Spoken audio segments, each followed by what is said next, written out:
Thank you for joining us today for this month's Best Practices webinar.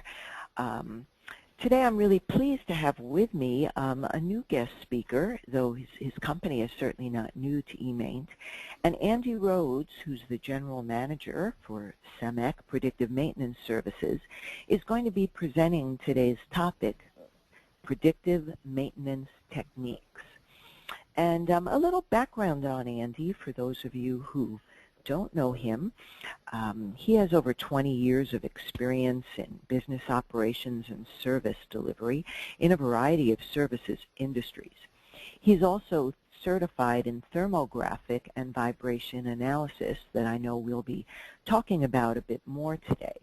He's also certified as a CMRP by the SMRP, or the Society of Maintenance and Reliability Professionals. And then in 2006, Andy opened the North American offices for Semeq International that was originally founded. It's a Brazilian-based company, and he's been running their North American business since that time. So, hi Andy, and thanks a lot for joining us today and for putting this together for our group. Hi, thanks a lot. I appreciate it.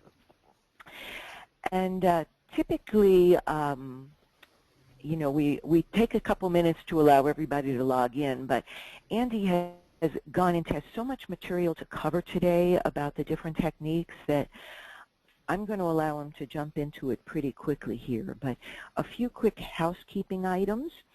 I want to let our listeners know that your phones are muted because we are recording today's session, and we'll be posting the recording. We'll share it with you via email. We'll post it to our YouTube channel and our website. Andy's session is going to take approximately 50 minutes, but he has agreed to stay and answer your questions at the end of the session. So please feel free at any time to use the question feature in GoToWebinar and type in your question, and I'll read as many as I can to Andy at the conclusion of the session. He's also agreed to make a certain number of the slides that he can share. Some of this is proprietary material, but what he can share, he's agreed to do so. And they will have a survey that comes at the end of the session. You just need to check the box saying you'd like to get a copy, and we'll send it to you. Okay, so we have a lot of listeners on the line today, Andy, so now I'll turn things over to you. All righty. Well, thanks a lot. Once again, appreciate the opportunity to talk about some items that are near and dear to my heart, predictive maintenance technologies, and more specifically condition monitoring. And so what I'm going to talk about today is a lot of topics. It's a ton. I mean, there are people who will spend careers in just one of these bullet points, so this is very high level. We're going to talk about what is condition monitoring, and then some of the very specific techniques: vibration analysis, oil analysis, wear particle analysis, ultrasound, acoustic emission detection and analysis, infrared thermography, motor circuit signature analysis, and at the end we're going to talk a little bit about, just quickly, about how you determine what to use, when to use, you know, what machines make sense to use this stuff for. So, since I do have a lot of material to cover, I think we've got a real quick poll question to start off to find out what you guys are most interested to hear, so I can slow down a little bit during those parts and speed up during others. I don't know if that poll question's is ready to go, but it is. Okay, great.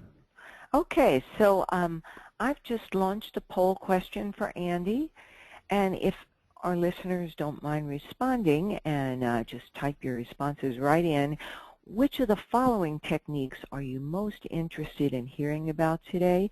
And again, there's a lot of different techniques out there, and this will enable Andy to go into the most depth on those that are most important to our listeners.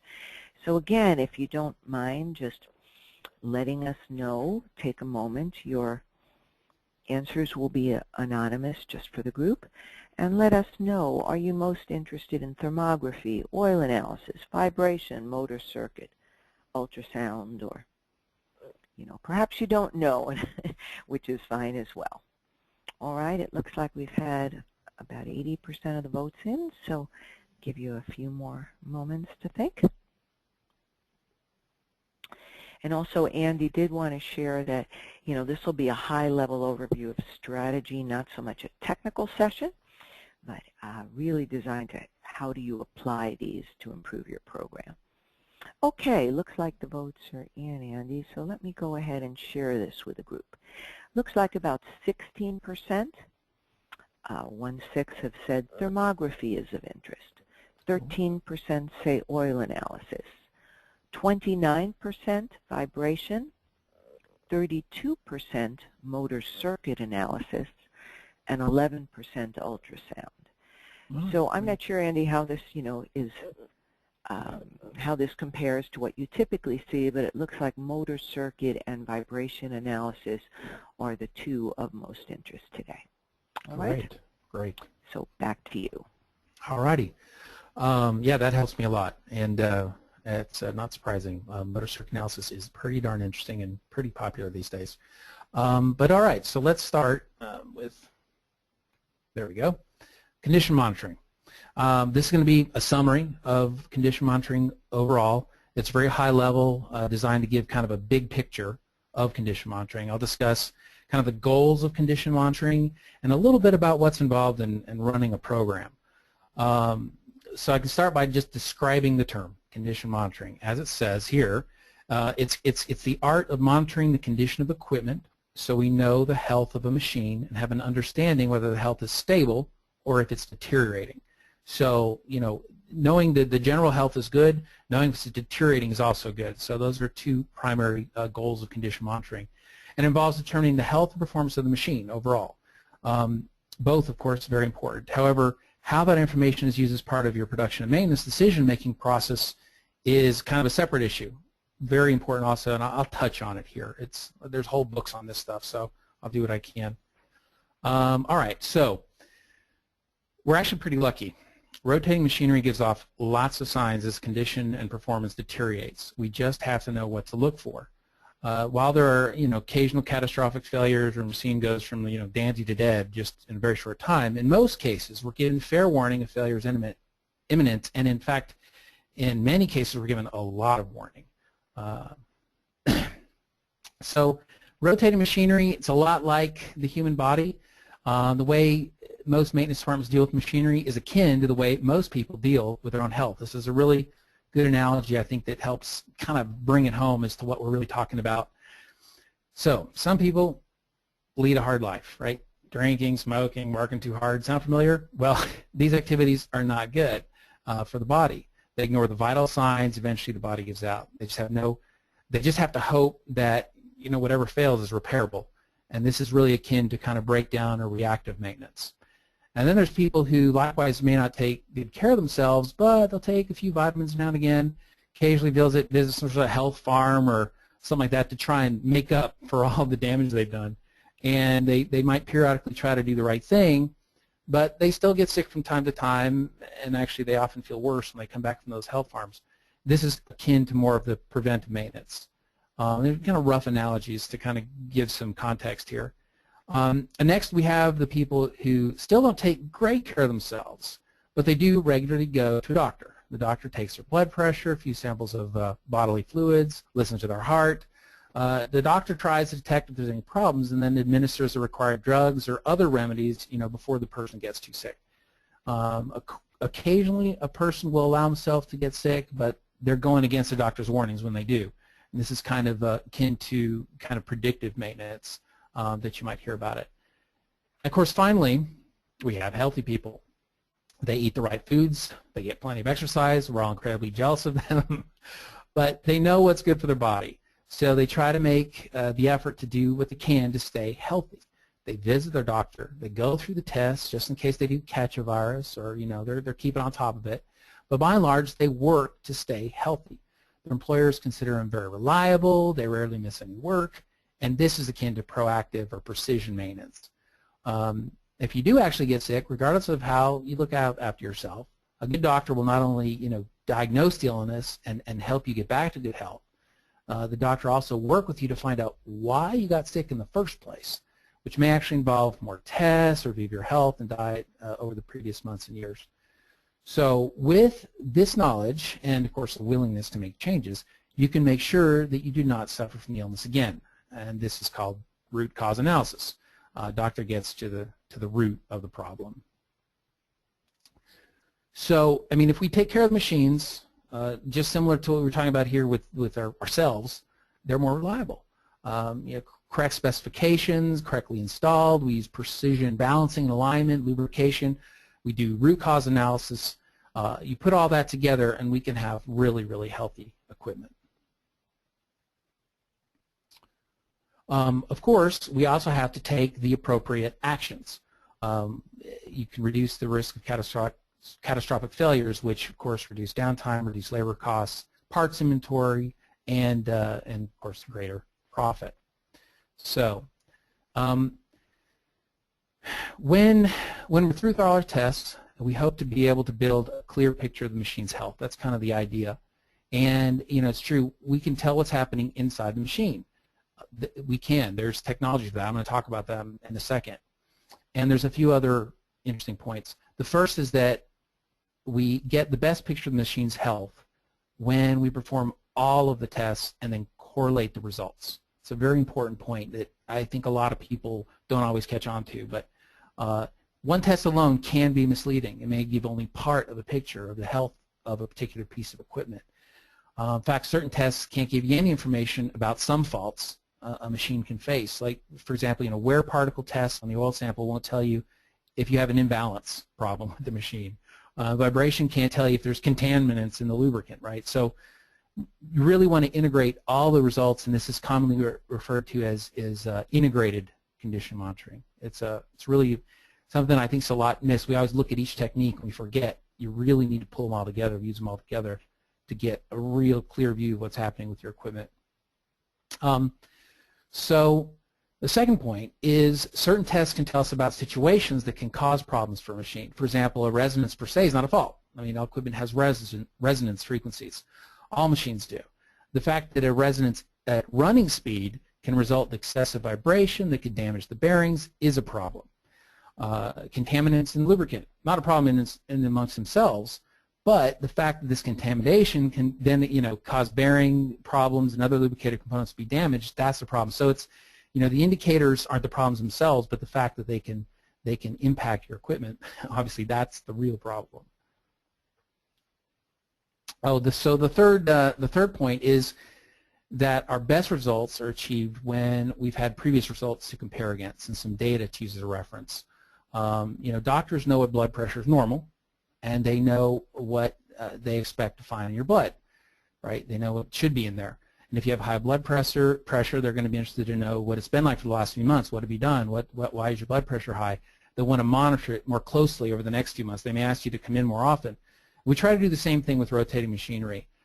We'd love to have reference limits to compare to. Unfortunately, not quite as good as the medical profession.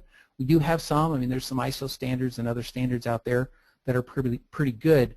But once we trend that data over time, then we get really get the best results. Okay, so why perform condition monitoring? Well, it's basically about money. I mean, it really comes down to profitability for a company.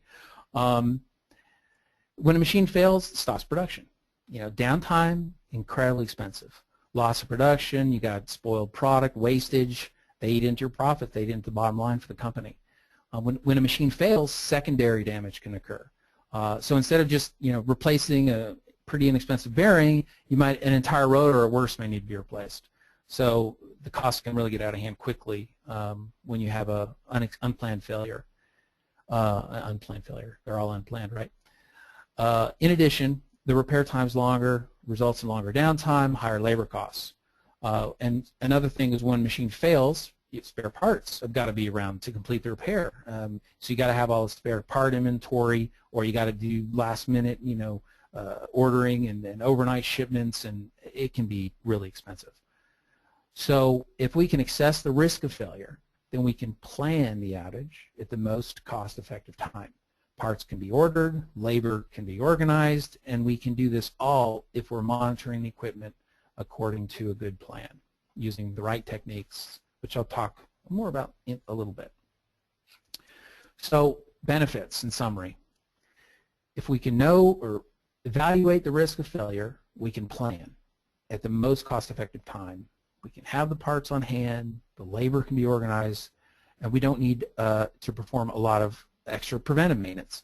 You know, I always tell folks, if the oil isn't dirty and the machine doesn't have any contamination or wear based on anything in the oil, why change the oil? Just because it's been 1,000 hours? Doesn't make sense. So when you start implementing some of these plans, you can really reduce your preventive maintenance as well, and reduce, of course, you know, your inventory, spare parts inventory. So there's a lot of benefits of it. That's the other, of course, is just improved reliability. You know, if you purchase it, install it, maintain it, reliability increases. But the only way to know if that's really happening is to be monitoring it, and so that's where condition monitoring really helps and comes in, and of course with root cause analysis included in that. All right, so that was the overview, big picture, condition monitoring. What is it? Why do we do it? Now I'll talk about some of the individual techniques, and some of these get a little bit technical, but hopefully not too much. I think, you know, I don't know about your facilities, but there's facilities out there who think a lot of this is some sort of voodoo, and having a few technical slides that show that it's real science helps sometimes, I think. Okay, vibration analysis. All rotating machinery, pumps, fans, turbines, compressors, etc., they vibrate. The level of the vibration and the pattern of the vibration can tell us about something about the internal condition of the components. So we can use special instrumentation to measure vibration. We can monitor the levels and study the patterns. To a large extent, if we see the levels increase in general, if we're seeing levels increase and patterns change negatively, we can not only detect that there's a problem, but we can also diagnose the type of problem. And that's pretty interesting. With a lot of these techniques, vibration being foremost, just by looking at the signals, you can tell exactly what's happening, exactly where it is. So you don't have to do all that investigatory work. It can really tell us a lot of different problems that can be detected with using vibration analysis. The pattern can tell us it's out of balance, out of alignment. Can also help you diagnose rolling element bearing problems, faults with journal bearings. There's a huge range of additional fault conditions that can be detected, such as looseness, soft foot, even electrical faults, belt wear, eccentric motors, coupling problems, gear mesh issues, broken rotor bars. A quick Google search and you'll get this. You can find huge charts that show all the different types of faults that vibration analysis can detect, really specific types of faults, which is very helpful for a maintenance department to understand, you know, if we're getting a ton of balancing problems all the time, what are we doing wrong with our balancing, right? So that kind of information really empowers a maintenance department to make good decisions going forward to do better maintenance. All right, a little bit about how it works. It's pretty simple. You put the sensor on a bearing and measure the vibration with a little portable electronic unit. It's much simpler than you might think. You study time waveforms and spectrums over time that the device picks up, the data collector or vibration analysis gear picks up, and you can do your analysis of those waveforms. I'm not going to go into a ton of waveform technical details right now. That's probably beyond the scope of the time we have to talk now. You want to do routine monitoring. Typically 30 days. That's really ideal. Every 30 days you're out there testing the machines. Of course, you take data from more than one location and from more than one direction. Because the machine, it'll vibrate up and down, vertically, side to side, horizontally, end to end, axially. And different types of faults reveal themselves in the different way in the combinations of those signals. It's a three-dimensional space that your motor lives in, and so, you know, the measurements have to be taken on those 3 dimensions. And you know, like I said before, the vibration, the spectra, and the analysis can get really complicated. I'm showing some nice little squiggly graphs in here, but imagine, you know, an analyst has to look at several of these per motor to figure out what's happening. There are cases, for example, of machines very critical, or it's in a remote or hazardous environment, so you can't regularly get to, you know, get an accelerometer by hand on a piece of equipment. You can have permanent sensors mounted on the machines and a little external junction box like the one in this picture where the guy can just stand away from the hazard or whatever it is to go ahead and take it. take the measurements. It's a very handy way to get to those spots that you just can't reach by hand on a regular basis. Also, maybe even more critical equipment, stuff once again that's inaccessible by hand or maybe even through a routine basis, you can have online monitoring installed. The sensors are installed permanently. The system automatically collects the data. You can program in your PLCs to shut down equipment if thresholds are met, so they can help avoid any catastrophic issues. But it's another good system. Once again, it's just another way to look at doing vibration analysis on your equipment to make sure it gets done. So I think that's pretty much all I've got on vibration analysis. Like I said, the real meat, I guess, is in analyzing spectrums, but it's a little beyond scope of what we have to talk about today. So let's talk next about acoustic emission, or airborne ultrasound. So acoustic emission is actually pretty straightforward. It's all rotating equipment and assets emit very high frequency sounds, ultrasound, that can give you ideas about stuff that's going on. The number one item for acoustic emission detection is air leaks. I mean, just finding air leaks, and I've got some more slides here later about that. You can find bearing problems. Actually, with this technique, you can detect very early problems developing in bearings, even before vibration. They're very specific, just bearing. You can't tell something's imbalanced with this or out of alignment, but you know if a bearing's going bad. Lubrication. It's a really good tool for lubrication. Steam traps, finding leaks in steam traps, even electrical faults. Airborne ultrasound can be used for that. There's some flow-related problems you can detect, but it's not great for that, but it can be helpful. But what is it? What is ultrasound? Well, we can only hear 20 to 20,000 hertz, human beings. So anything above that is considered ultrasonic. Little interesting facts here. Sounds are directional. Volume depends on the distance. And of course, the main one is that sound doesn't travel just through air. It can go through solid objects too. So sound's an interesting. It's still a wave in a spectrum. It's just sound instead of vibration. It's in the air, and it's instead of physical. So how to use it? It's pretty straightforward. You can get yourself an ultrasonic gun, and you just it just takes that really high frequency stuff, drops it down into that 20 to 20,000 range, so we can actually hear with our ears, so you can hear it through the headphones.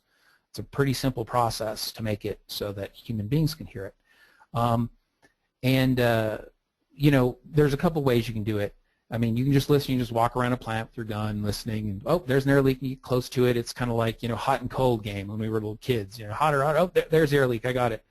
And you can also measure it. So depending on the gun and the software that you're using, you can trend things, trend readings and stuff as well over time. And like I mentioned, it's got a time waveform and spectrum, so you can do pretty much a lot of similar analysis that you might see with other techniques that use that kind of spectrum analysis. All right. Air leaks. This is the number one. It's such a great technique for finding air just run rampant in your plants. Compressed air leaks are pretty much the most expensive utility waste in manufacturing. Turbulence from the leaks can create all kinds of noise with a very strong ultrasonic component. That's how we can hear it. So when you scan it, you can detect where those leaks are occurring and fix them. And from a procedural standpoint, there's some procedure stuff you want to do if you're planning on doing ultrasound that I'll touch on, which is, like everything, you need a safety guide for it. You need to figure out, how often you want to be doing ultrasound. Usually 3 to 4 times a year is a good amount. Whoever's going to be doing the ultrasound needs to kind of know the system. If you've got diagrams with your showing your how your air is being used throughout the equipment, throughout the plant, and double check, right? As leaks get fixed and stuff, double check and document. That goes kind of without saying. A lot of this stuff documented right there in eMaint, I think. All right. So like I mentioned, it's really good for detecting faulty steam traps. Steam traps have lots of failure rates. It's like 30–40% usually are having some sort of problem. They, failed traps contribute to poor quality steam, dangerous water hammer. So ultrasonic testing can really help give you an idea of what's going on with your steam traps. Electrical problems. Ultrasound can detect corona discharge, arcing, tracking, damaged line bushings, and other kind of wasteful or dangerous conditions in high voltage systems. It's a different kinds of cracking and popping sounds when you're looking at your high voltage systems can let you know what might be going on. You can inspect transmission lines, distribution lines, substations, switchgear, transformers, partial discharge issues, arcing, tracking, corona, like I mentioned. You can even detect radio and TV interference with it. It's pretty interesting.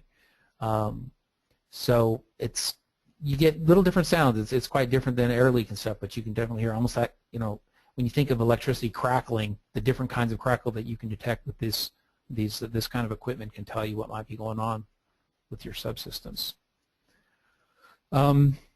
Bearing faults and lubrication. So this is another thing that ultrasound's really, really good about. Roller bearings produce ultrasonic friction as the rolling elements turn against the raceway. And likewise, the friction absorbing properties of grease mean a well lubricated bearing produces less friction than a bearing lacks lubrication, right? Makes sense. So you can detect how you've lubricated a particular bearing based on that ultrasonic wave that you're listening to. And they actually have some units that you have the ultrasound equipment connected directly to your greasing unit, which you can hear it, and it's really interesting because I've done it myself, and you'll hear a lot of loud. You're applying the lubrication, you're applying the grease, and you'll hear a lot of loud crackling, and then it'll get real soft, and it'll almost go away, and you're applying another squirt, and then it goes up a little bit, and then you stop. It's perfectly lubricated, done. You ever wonder, how much lubricate? It's not just 3, squirts in there. You can actually hear using ultrasound equipment exactly pretty much when you're lubricated correctly. You've applied the right amount. Mechanical fault detections. Ultrasound's great for rotating equipment, bearings, gearbox, pumps, motors, compressors. It's really good for that. It's pretty much a standard now. Ultrasound is, the equipment itself is not very expensive. It's pretty easy to operate. You can do a lot of different things with it, especially the compressed air system findings save so much money. So it's very, very good for helping plant maintain the health of its equipment and overall systems. Oh, all right. Moving right along to thermography. Okay. So thermography, another very popular technology applied to rotating and other equipment in the plant, involves study of temperature, as increased wear, steam leaks, electrical arcing, just to name a few, conditions, can result in change in temperature. Some interesting things about thermography, like winds or currents that are over even a few miles an hour, can reduce surface temperatures you're looking at. So there could be real problems seeming less significant because the wind's blowing off the temperature. And so you may, I don't know about your facilities, but a lot of plant air currents can often be 10, 15 miles an hour inside. So you have to understand wind speed while you're recording temperatures to know how it's impacting those readings. Because obviously, even if you find something with a tiny temperature increase, it could actually be critically hot if there's just a little less airflow. So that's just something to keep in mind about infrared thermography. There's a ton of equipment out there to measure temperature. You got your little temperature guns all the way down to just a gun to some really, really high-end thermography cameras. Actually, some of these photos are kind of old. The thermography cameras now, it's like every single design you think of. I think they've got one on an iPhone now or something crazy. So there's a lot of ways to get this done. It's not so hard in terms of the equipment. A lot of options. Here's a little picture of one, for example. Okay, so in thermography, the camera is detecting radiated energy, and it displays the temperature as gradients. So you have a scale of the gradients. You can kind of see, 62 Fahrenheit to 105 Fahrenheit. Here's the scale, and the energy is interpreted by the camera to display that temperature to point or an area, and the actual temperature could be off. There's a lot of things that impact that, like the surface type and wind conditions, like I mentioned, and a couple other factors I'm going to talk about. So, thermography is a great technique, but like any of these techniques, you really need to know what you're doing. You get the good training or whatever, but it takes experience to get good at this stuff over time. Some maintenance applications. You can do a lot with mechanical applications of thermography. Also, looking at pipes, bearings, belts. Of course, electrical is a very big use for thermography. Control panels. But there's a lot of things you can detect, a lot of different kind of faults with thermography. Much of thermography, especially on the mechanical side, is done is in comparative. So you're kind of comparing one piece of equipment to another piece of equipment and looking overall. Do you see any gradients that are unusual in a motor where one end's much hotter than another end or something like that? It's really important, of course, to take digital pictures right alongside your thermography pictures so you can figure out what that stuff is later. All this stuff needs to be reported on so that you can later create work orders to get this stuff fixed. And if you don't have a digital picture, half the time it's like, I don't know where this is. I don't know what this is from this green or this red and purple image here. So it's really important to get both kinds of pictures when you're doing it. All right. Yeah, like I was mentioning before, oftentimes it's important to look at differences in temperature and your scale. One of the simplest errors any beginner thermographer does is look at a particular picture and say, wow, there's so much white and there's so much black in this picture. This is incredibly, extremely hot. And then they look at their scale and they notice it's just like a 10-degree scale or something. So the cameras will adjust and make everything within that 10 degrees either super white or super hot. So you want to make sure your scales are right so that you know if it's really severe. So yeah, a few more interesting facts about thermography. It's looking at radiated electromagnetic energy from the first 1/1000th surface, basically the surface. And it can't see temperature. It's actually calculated from some inputs you have to put in there so it understands all the ambient information that's going on. But since it's really only looking at surface, if there's something inside something that you're worried about, you've got to open to get in there, right? You can't see through walls with thermography. There's a big, myth out there that you can put a thermography camera up against a wall in your house and see somebody in the next room. It just doesn't work there. The wall's in the way. There are some special windows that you can get installed in, for example, electrical cabinets, so that you don't have to open up cabinets. There's some safety issues with that. So a lot of folks get those windows installed so you can still do the thermography and it's a little safer. Emissivity. This is an interesting little slide here that talks about the kinds of heat, the kinds of radiation that thermography sees, emitted, reflected, and transmitted. And you have to understand, looking at a surface, what is involved in being able to determine if it's really a temperature or if it's just something related to the surface characteristic. This is a really good example here of this slide where it shows. So the piece of paper is all the same temperature, right? But you can see on the thermogram here that the energy radiated back is very impacted by just the color, just the simple color of the different words here, because different colors absorb and reflect different light waveforms, and so it impacts looking at this stuff in the infrared. Some more electrical applications. This is you got to be really careful when you're outside. Sun and wind are a big impact when you're taking readings outside. Color too, but I found sun and wind are the biggest components when we're looking outside. So it's important.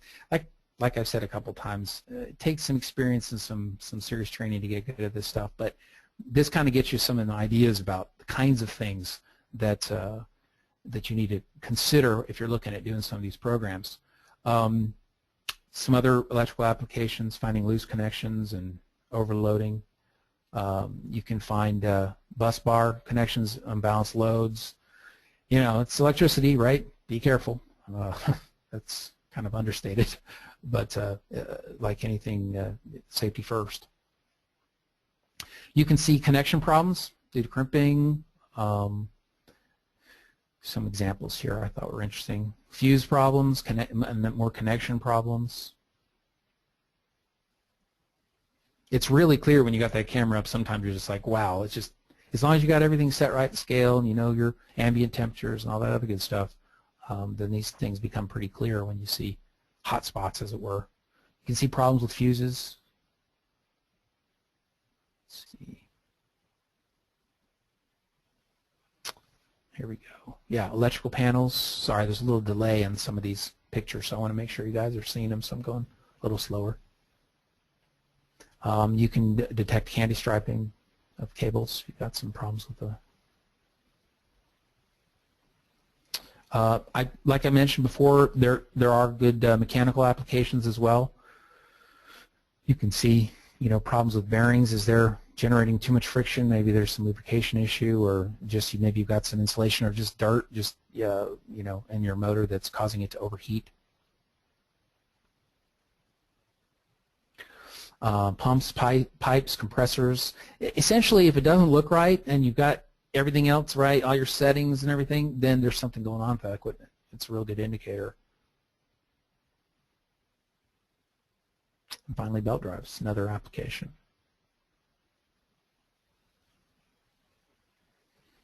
All right, we are moving right along.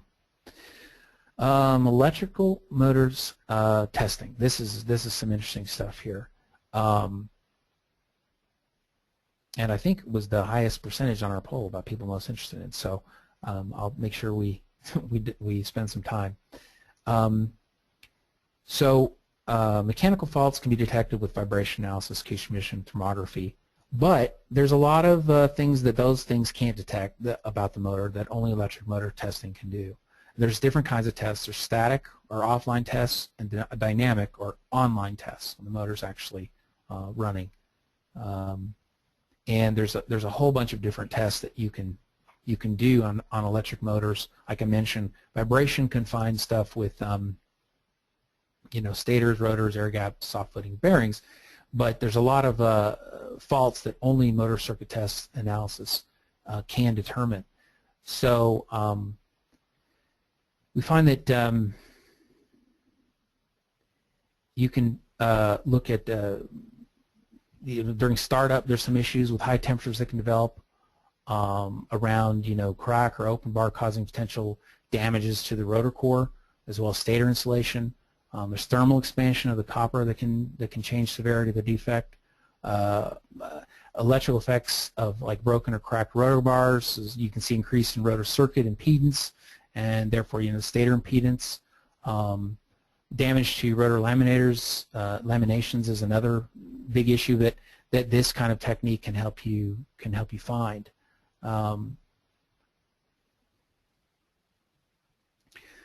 So some of the static offline tests, you can look for issues with winding resistance. There's megohm, polarization index, surge testing.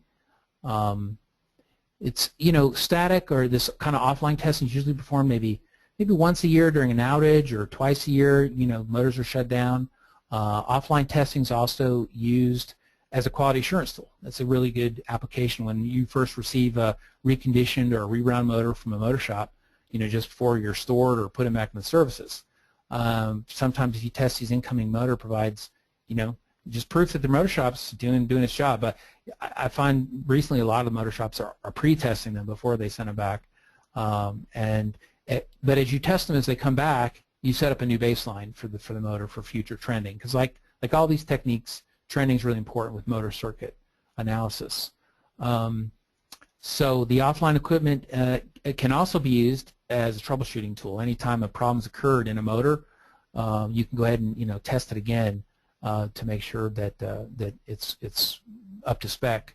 Overload situation, contaminant issues, voltage problems can compromise insulation, and those can all be detected beforehand using this kind of technique. Some of the other testing includes, I think I mentioned some of these. Winding resistance, megohm, polarization like we're showing here, and it's really important to test motors at voltage levels and conditions that they'll see in their normal day-to-day operations. So when you're doing your tests, you want to make sure that it's true to form as much as possible. So, I mean, I can spend quite a bit of time on this stuff, but I'm going to try and keep moving here. I think I've touched on some of these already, that you can detect a lot of different faults very early with MCA, with windings, contamination, insulation to ground, air gap issues, rotor vaults. There's a lot of stuff that you can find about the electrical parts of the motor that you can't find with, say, vibration analysis. You know, vibration analysis can tell you if you got a rotor stator broken or a crack or something, but it can't tell you exactly what's going on. It can't help you out with insulation and quality of power and things like that motor circuit analysis can do. So I always make the comparison that, you know, your vibration analysis will detect a good 60–70% of potential faults of your motor, where motor circuit analysis will help you with the electrical side. And so you'll really get a good picture of that motor if you're doing both.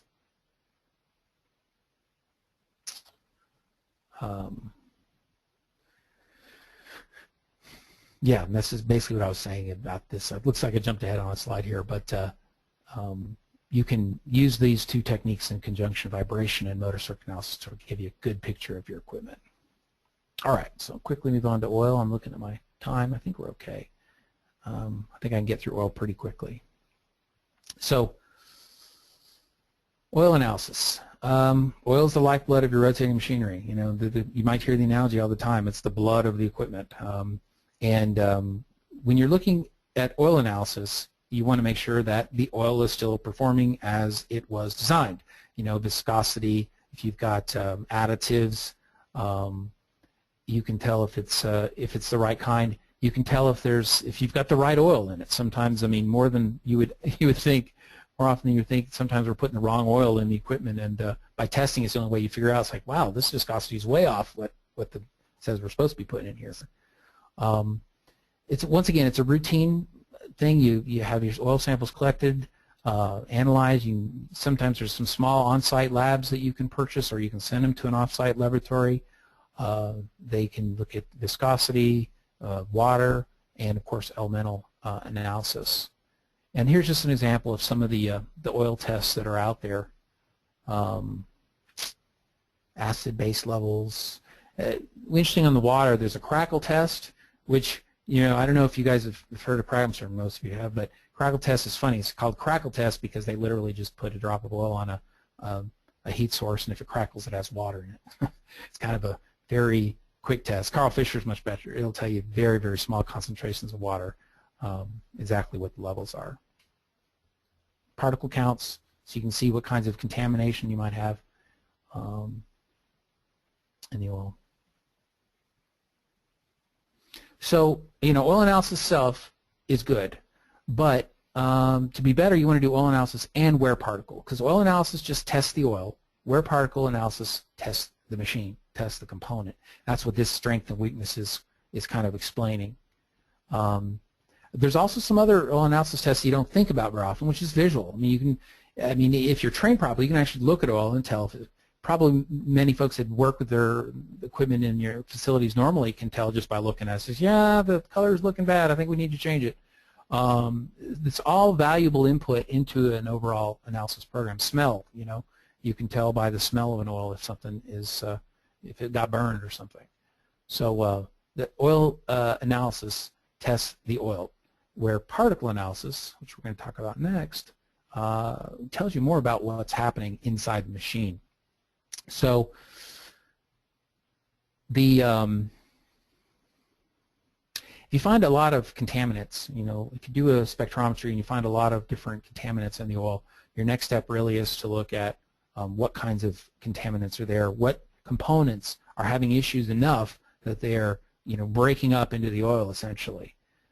See what's suspended. You can tell if it's coming from bearings, gears, seals, interior surfaces, if there's some sort of chemical corrosion going on, maybe it's just an additive issue. And all these photos here are photos under the microscope of what the materials look like inside the oil. And depending on the shape and the format of the particles, you can actually know exactly where it's coming from and what kind of problems that you're having. It's pretty interesting with ferrography. It's called the analytical ferrography. Here's a listing of some of our wear metals. We've got aluminum, chromium, copper, iron. And in general, these are the kind of components that each of these come from. So it gives you an idea of where the problems might be occurring if you find high levels of these wear metals in your oil when you're doing the wear particle analysis. All right, so that's oil, real quick and easy. I'll just keep checking my time. Okay, I think, yeah, just about there. So the last topic. How do you know what to use? When? It's, you know, there's whole, once again, there's books on this stuff, right? I mean, big, thick books. So this is high level, but you have to look at things like reliability, importance, redundancy. Step back and perform a review of the plant equipment. Look at financial issues. If you have physical issues like accessibility, location of equipment. And you always have to keep in mind that whatever you're doing, of course, has to be financially justifiable. So, you know, if the time and effort required to monitor a machine can't be justified, well, then you don't monitor it. So that's kind of the point. You know, if you got that one compressor that if it shuts down, the whole plant shuts down, that's pretty important. You're going to spend a lot of money to monitor that, you know, no problem. But if you got a little 5-horsepower motor that takes 15, 30 minutes to switch out, and you got a dozen of them, well, you're not going to worry about monitoring that one as much. So that's kind of a high-level consideration. Also, got to look at the history of the machine. You know, what's this reliability been like? What would be the impact of failure? Like I mentioned, the downtimes are going to be secondary damage. Do you have parts and labor? Do you have a, you know, you have to carry a $100,000 motor in your spare parts because that motor might break? Well, maybe you want to monitor it then and see if you can reduce your spare parts. Maybe you can, you know, share one with a sister plant or something in spare. So what are production downtime, capital costs involved? You know, if your line goes down, or say, you know, one line, maybe you got, you know, 10 or a dozen lines and one line goes down, how big impacts that? You know, what's your loss per hour on production? Is it a 24/7 production facility, or can you just, you know, reschedule it for another day because you're only running partial production line? These are all things you have to consider. It's it's a pretty involved process, honestly, but this will give you some ideas about at the high level. And risk analysis. You really need to do risk analysis. It will help you decide whether a particular machine will be monitored, how often, which technologies. FMEA, you know, is something that's used quite often with this. You know, you need to detect what kinds of things can happen in the machine, and then what kinds of techniques you can use to find them early. And you have to do that analysis for all of it. And if a fault is detected, when do you make the repair? You know, a lot of this is kind of art and guesswork. It's really about risk management. These are tools, and all of these are tools to help you know, maintenance departments and plants manage the risks of their machines going down. It's not a silver bullet, but it's a lot of great information to help manage those risks and help make decisions about, for example, when to do maintenance, when to replace or fix something. And over time, you want to monitor the program so that you can figure out, you know, is it working? Do we need to change frequencies? Do we need to change techniques? Speaking of techniques, there's a quick little chart that's very handy to kind of give you an idea of like what kind of technique used for what kind of application. You know, on a fan, you can pretty much use everything. On a gearbox, MCA, not so much. So neat little chart I just thought I'd throw up on the screen there when you're thinking about, you know, what techniques apply to what kinds of equipment. This is a real handy one. All right, I think I'm in time. I appreciate it, and I mean, I hope that all the information here was real quick, but hopefully it's helpful. Great. Well, thank you so much, Andy. That is a wealth of information to digest, and I know you're only scratching the surface, but I really do appreciate the overview. And we have about 10 minutes left, and several people have typed in questions, but please type in your questions, and we'll get as many as we can to Andy right now. And anything we can't answer, you know, here's his contact information, and we encourage you to continue the dialogue. And we will be sending people a link to the recording of today's session if you want to go back and view it. And Andy will send out some of the slides. Just check the little checkbox at the survey that comes out at the end of the session. So, Andy, one question that came in, ultrasonic, that technique that you said is just so important to use, what type of special training is needed to be able to implement something like that and use it effectively? Well, ultrasonic is one of those that I would probably say, just off my opinion, might be one of the simpler techniques actually to start working with right away. So depending on the equipment that you purchase, the manufacturers have some really great short training programs. They're, a few days of training. They can really get you started pretty effectively, especially for the air leak portion of it. It just then is a matter of using their software and, following internal procedures to track, maintain, and repeat check. The thing that we find most is that with all these techniques, yes, some are much more complicated than others, like motor circuit testing or vibration analysis, but what really is important is application and discipline. Doing it, not getting pulled off your acoustic emission route because you got some motor you need to fix. So the training for that one I think is pretty simple, but the manufacturers of the device, they all offer pretty good training programs that are short.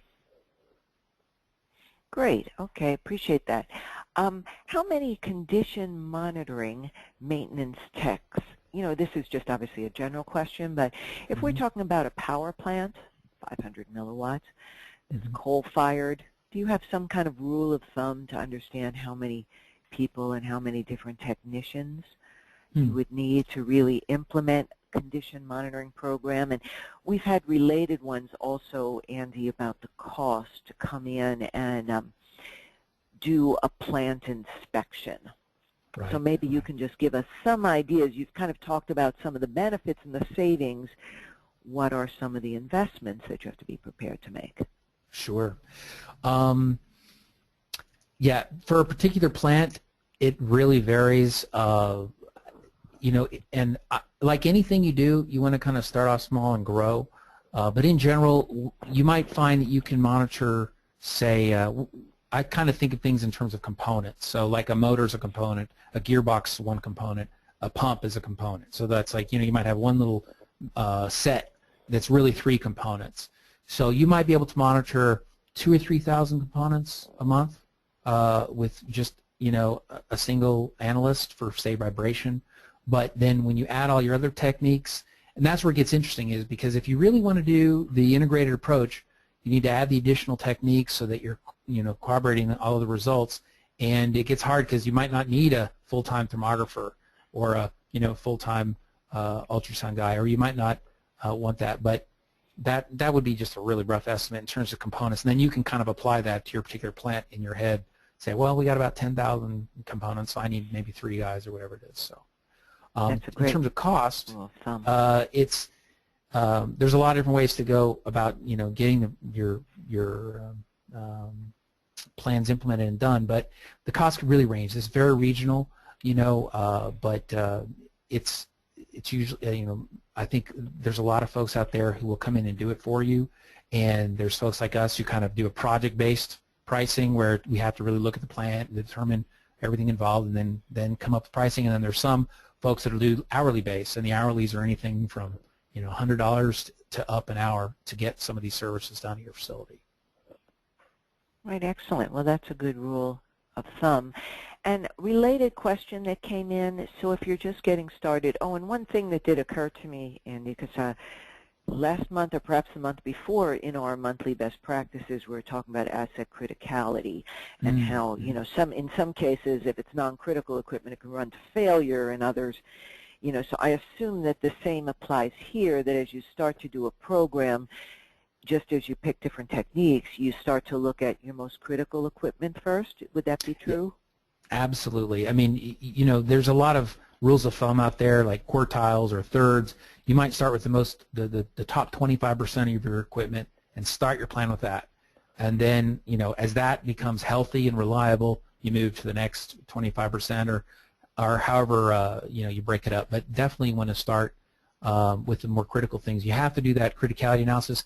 And I like to point out the criticality analysis doesn't have to be a 6-month ordeal with your entire engineering staff and everything.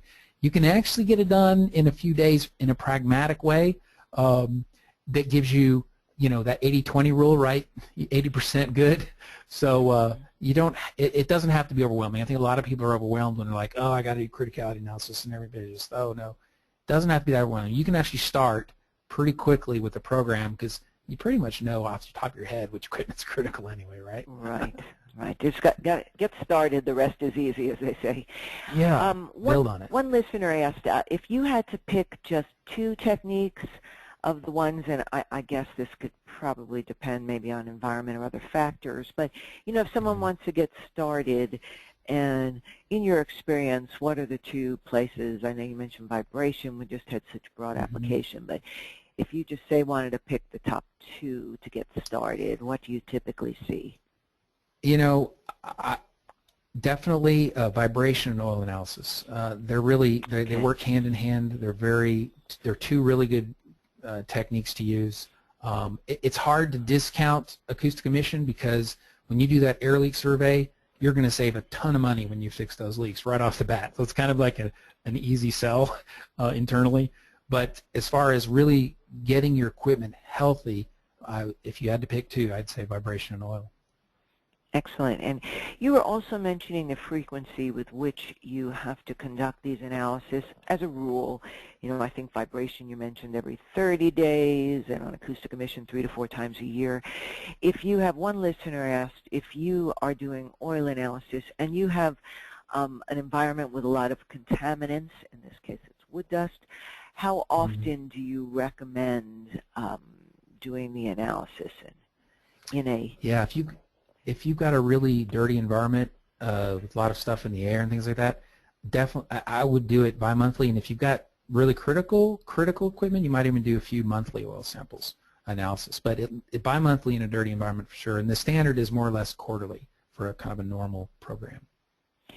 And you know, I think in many cases, Andy, from what we've seen, and you alluded to this too, in the absence of condition monitoring, you're just using a calendar or usage base, you know, to say when service is needed. I just dropped my car off that has actually a lot of miles, but he said, oh, this is due not because it needs it, but it's at this many miles. Right. You know, if you're doing that kind of program to help some of our listeners understand how much you might potentially save, as a rule of thumb, you know, I know we tell people when they implement inventory management, 10 to 15% reduction in inventory is in the realm of doable. If you're moving from purely usage or calendar-based to condition monitoring, what are some of the more common ranges of savings you might see in your overall maintenance that can help justify this investment?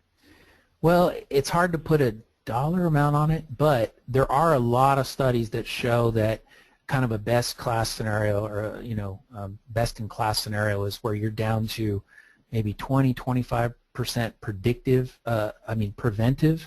maintenance work order tasks, and maybe 75-80% based on your predictive maintenance. So the idea is that you're down to just about 20 or 25% of your overall maintenance workload is based on more, you know, it's been 1,000 hours or whatever. You're still going to have some of that. It doesn't go away, the preventive maintenance tasks, but the majority of the workload should be driven from these techniques telling you, hey, this bearing's going bad, go change it, rather than, hey, it's 1,000 hours, go change the oil. Gotcha. And one final question before we leave. Someone just asked if you have people and you want to get certifications for some of these techniques. Where's a good place to go for that information, Andy? Can your team provide it? I see you also. Sure. I mean, you know, we're a Mobius partner. We actually provide their vibration analysis training in South America. So obviously I got to put in a word for our friends at Mobius. But there's a lot of good training organizations out there, and you can shoot me an email or something. I can give a few that we've used. Excellent. All right. Well, I'm sorry if I didn't get to everyone's questions. It was a really an information-packed session, and it, you know, of course, it raised a lot of questions. But I do want to thank you, Andy, for putting this together, and thanks for our listeners in joining. And please do continue the dialogue. We are going to, when I end the webinar in a few moments, there will be a survey that will pop up. Please indicate if you'd like to get a copy of at least the slides that Andy can share. We will send out an email by tomorrow with a link to the recording of today's session. And I'd also like to encourage you, eMaint, tries to get speakers with expertise such as Andy to present on topics that are really important to you. So please take a moment during that survey and tell us some other topics, perhaps related to this one or others, that we can provide you that really help you. We're not just here to help you. We realize with the CMMS it's more than the software, and we need people like Andy and his team and that kind of education that they can offer you for you to be successful. So thanks, everybody, and thank you, Andy, again for putting this together. I learned a lot, as did all our listeners, and thank you all for joining us, and we hope to see you all next time. Have a great day.